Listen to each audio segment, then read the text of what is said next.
అందరికీ నమస్కారం అండి. ఛానల్లోకి తిరిగి స్వాగతం. మేషరాశి జాతకులు జూన్ మాసంలో 25వ తేదీ బుధవారం తిథి అండి. ఈ రోజున ఈ రాశి వారిని వీరు ముప్పు తిప్పలు పెడతారు. జరిగేది ఇదే. వాస్తవంలోకి వచ్చి ఒక్కసారి ఆలోచిస్తే మీకే అర్థమవుతుంది వారు ఎవరో. అసలు ఏం జరగబోతుంది, ఎటువంటి ప్రతిఫలితం ఈ రోజున వారి వల్ల పొందుకోబోతున్నారు తదితర అన్ని వివరాలు వీడియోలో తెలుసుకుందామండి. వీడియో ఎక్కడా స్కిప్ చేయకుండా పూర్తిగా చూడండి. వీడియో నచ్చితే తప్పకుండా ఒక చిన్న లైక్ చేసి మమ్మల్ని సపోర్ట్ చేయండి. ఇక ఆలస్యం వలదు, వీడియోలోకి వచ్చేద్దాం. ఈ రాశి వారి వ్యక్తిత్వాన్ని చూస్తే సహనాన్ని, ఓర్పును కలిసి ఉంచే వ్యక్తులుగా చెప్పొచ్చు. నీతి నియమాలు పాటిస్తారు. అన్నింటికీ విలువను ఇస్తారు. విలువ లేని వస్తువు కానీ వ్యక్తి కానీ వీరి జీవితంలో కనిపించవు. చిన్నతనం నుంచి బరువు బాధ్యతలు మోయడంలో అలసిపోయి ఉంటారు. ఎప్పుడూ కూడా ఒక సమస్య తీరితే మరొక సమస్య అన్నట్లుగా వస్తూ ఉంటాయి. ఈ రాశి వారికి సంబంధించి విశ్రాంతి దక్కదు. ఎప్పుడూ పని భారం విసిగిస్తూ ఉంటుంది. కుటుంబ బాధ్యతలు ఎక్కువగా ఉంటాయి. ముఖ్యంగా ఈ రాశివారు కుటుంబంలో చక్కటి పేరు ప్రఖ్యాతలు కలిగిన వ్యక్తులు, మంచి చెడు తెలిసిన వ్యక్తులు. ఎదుటి వారితో ఏది మాట్లాడినా కూడా పూర్తిగా ఆలోచించి మాట్లాడతారు.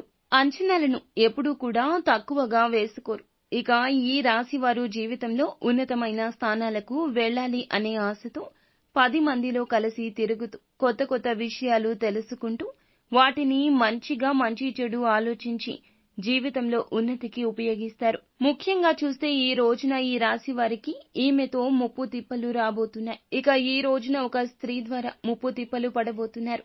అందించిన ఆర్థిక సహాయాన్ని ఎప్పుడూ ఇబ్బంది పాలు చేస్తూ ఉంటుంది. వీరు అవసరం ఉందని, ఎంతో ఆపదలో ఉన్నామని వీరి దగ్గర మాట్లాడి ఎంతో కొంత డబ్బును తీసుకున్నారు. ఇప్పుడు తిరిగి చెల్లించడానికి ఆ స్త్రీ మిమ్మల్ని ముప్పు తిప్పలు పెట్టబోతుంది. ఎందుకంటే ఆవిడ చేసిన మేలుని మర్చిపోయింది. ఆపదలో ఉన్నానని సాయం కోరి వచ్చినప్పుడు ఎంతటి వినయంతో ఉందో ఇప్పుడు ఆ వినయం కనుమరుగవుతుంది. అవసరానికి ఒకలాగా నటించే వ్యక్తులు ఈ లోకంలో ఎప్పుడూ ఉంటారు. అటువంటి వ్యక్తులు ఈ యొక్క స్త్రీలాగానే ఉంటారు. ఎందుకంటే చేసిన మేలును విడిచిపెట్టి ఎంతగానో శ్రమపడి ఇచ్చిన ధనాన్ని తిరిగి చెల్లించకుండా మిమ్మల్ని ముప్పు తిప్పలు పెడుతూ అవస్థల పాలు చేస్తున్న ఈ యొక్క స్త్రీతో ఇక జాగ్రత్త. ఈ స్త్రీతో మీకు గుణపాఠం రావాలి. ఇలా అతి వినయం చూపించిన ఎవ్వరికీ ఇక ధనాన్ని అరువుగా ఇవ్వద్దు. ఈ అంశం పట్ల పూర్తిగా ఒత్తిడికి గురి అవుతారు. ఇక మీకు ఆ ధనం చాలా ఎక్కువ అవసరంగా ఉంది. ఇటువంటి పరిస్థితుల్లో ధనాన్ని ఉపయోగించుకోవాలంటూ ఆశపడుతున్నారు. కానీ మీకు అయోమయ పరిస్థితి ఉంది. ఏం చేయాలో పాలుపోక సతమతమవుతున్నారు. ఇక కాలం అననుకూల పరిస్థితులు ఇలా తెస్తోంది. ఈ సమస్యలు చాలా వరకు ఇలా ఉండబోతున్నాయి. మీరు భగవంతుణ్ణి ప్రార్థించండి. మీ యొక్క ప్రతి ఒక్క పరిస్థితి చెక్కబడుతుంది. ఇబ్బందులు అన్నీ తొలగిపోతాయి. సంతోషకరమైన పరిస్థితులు ఎదుర్కొంటారు. సుబ్రహ్మణ్యేశ్వర స్వామిని ఆరాధించడం ద్వారా చక్కటి ప్రతిఫలితం కలుగుతుంది. సూర్యారాధన కూడా వీరికి మంచి ఫలితాలు తెస్తుంది.